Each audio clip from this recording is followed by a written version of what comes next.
And Devakatta sir, thanks a lot for coming. Your presence is very, very important, sir, because ఇలాంటి కొత్త films, interesting films చేసేటప్పుడు ఆడియన్స్కి reach అవ్వాలంటే star should come here. Thanks for coming బాబాయ్. శబ్దం ఈ journey వచ్చేసి 16 years back start అయ్యింది వైశాలి అనే ఒక సినిమాతోటి. వైశాలి లేకపోతే ఈరోజు శబ్దం ఉండేది కాదు. So thanks to our director.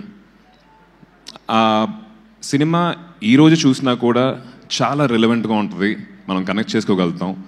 That's because of the honesty in the writing.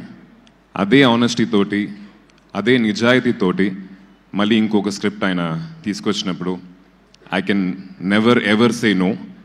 చాలామంది హారర్ కదా, హారర్ సినిమా యూనో ఎందుకు చేయాలి అన్నప్పుడు వైశాలి కూడా హారర్ ఫిల్మే కదా. That's one of the most special films in my career.